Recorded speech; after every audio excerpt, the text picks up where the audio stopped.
Often you hear Black people say, I went to a segregated school and it was a wonderful school, and I had great teachers, and my dignity was affirmed, and those stories are absolutely and no doubt true. It can be true that some Black people had extraordinary experiences in segregated schools with teachers who affirmed them. Those teachers often were incredibly brilliant, teachers with PhDs who couldn't get jobs that you would expect PhDs to get because of segregation and who ended up teaching second and third grade students. And so the teachers were extraordinary. And of course, these schools were in their communities as well. And many people, therefore, have a kind of segregation nostalgia. But that simply wasn't the case for most Black children living in the South.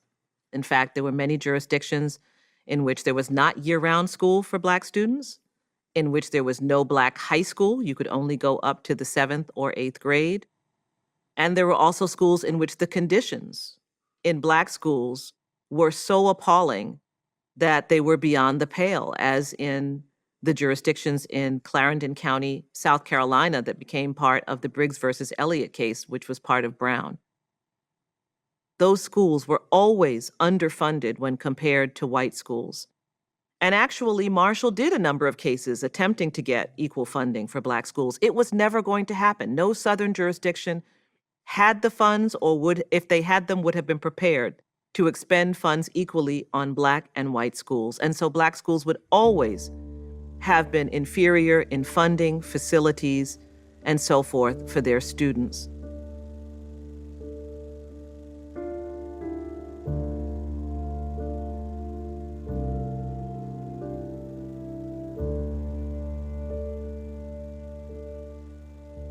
Moreover, let's remember, Brown was not ultimately just about school. It opened the door. It was the brick that was removed that tumbled the wall. And that's what Marshall set out to do, break the back of Jim Crow. And within 10 years of Brown, that's what happened. Every other form of legalized segregation was struck down by the United States Supreme Court, and they based those decisions on their holding in Brown.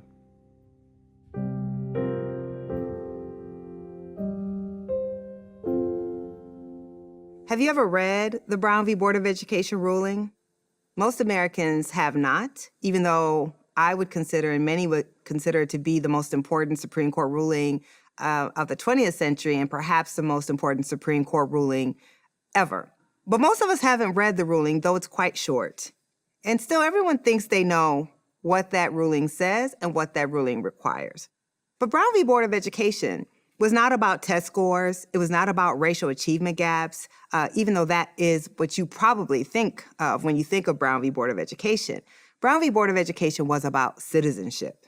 It was about how segregation only affirms a system of racial caste that separated Black children and treated Black children and Black people as second-class citizens in their own country. And in fact, what the Supreme Court in that ruling says, as if everything else was made equal, if Black children in their segregated schools were getting the same quality of teachers and the same quality of instruction, would segregation be unconstitutional? And the court says, we believe that it would, because the court says that education is the foundation for citizenship in this country, and that in a nation built on racial caste, that separation in and of itself is an impingement of Black children's constitutional rights.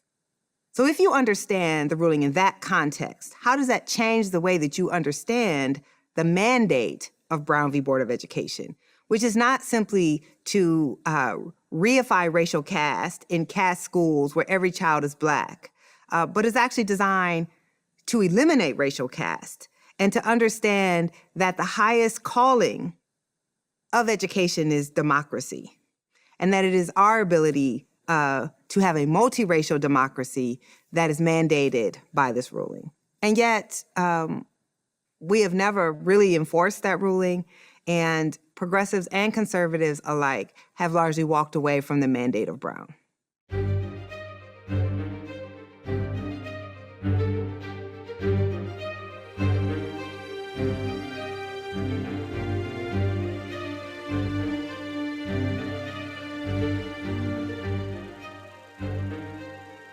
highly gratified at such a decision, especially because of the fact it was a unanimous decision and had the broadest possible language which should set for rest once and for all the problem as to whether or not second-class citizenship segregation could be consistent any longer with the law of the country.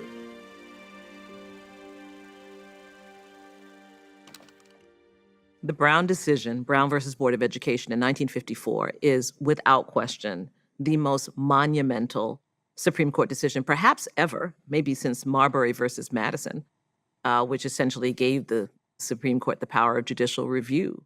But the decision doesn't explain how Southern schools will desegregate. It says they must.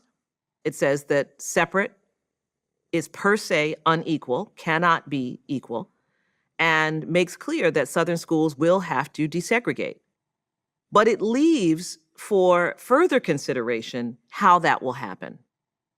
This is extremely distressing to, to the team because they know they have a lot more work to do now to convince the court that this has to proceed and proceed quickly. Marshall knows, again, he knows the South.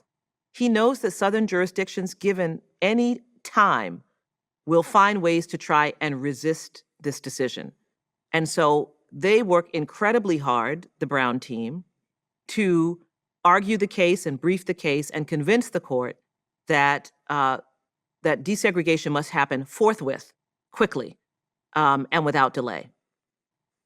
That is not what the court decides. Nearly a year later, in 1955, in Brown 2, the Supreme Court essentially gives Southern jurisdictions room. It says that desegregation should proceed with all deliberate speed, which probably to you sounds like they mean it should proceed speedily, but that is not what they meant. They meant deliberate, slowly, carefully, and most of all, under the leadership of local jurisdictions, the very local jurisdictions who had been resisting segregation, and under the eye of local judges.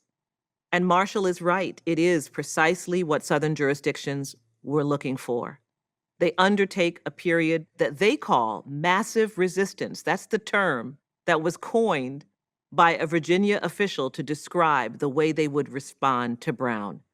101 members of the United States Congress signed the Southern Manifesto, pledging to resist Brown by all legal means. And they do so. This Brown 2 decision gives Southern jurisdictions the time to create their own all-white academies using public funds for private white schools. It allows them to come up with ways to resist the possibility of desegregation. One school district, Prince Edward County, Virginia, closes the schools, the public schools, for 5 years rather than desegregate until they are sued and the Supreme Court ultimately decides they have to integrate the schools.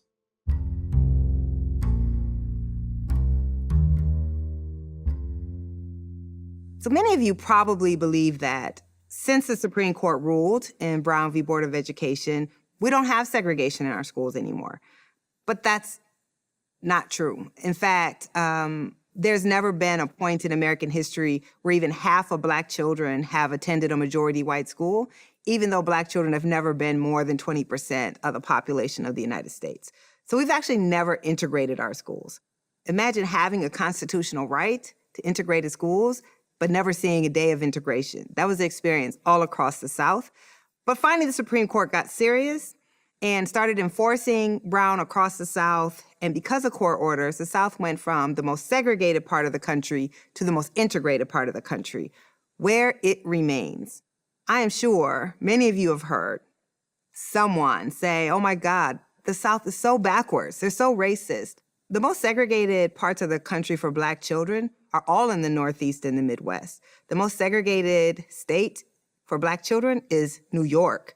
It is not Mississippi, it is not Alabama, it is not Georgia.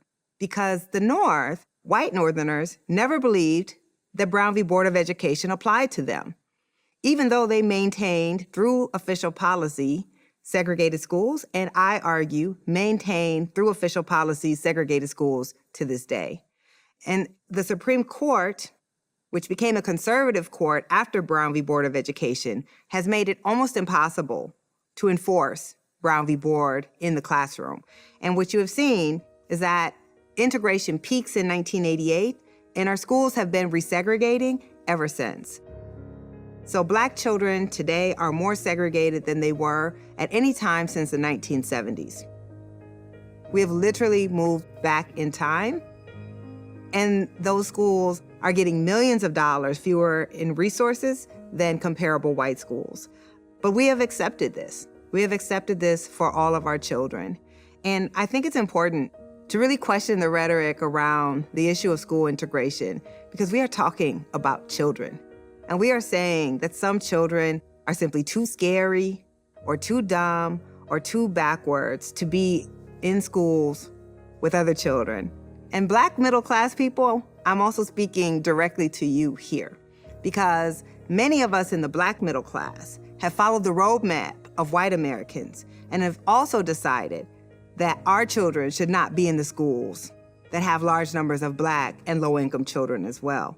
And so we have become a cog in the system that is depriving the masses of Black children of equality and equal education. And we have to take responsibility for that too.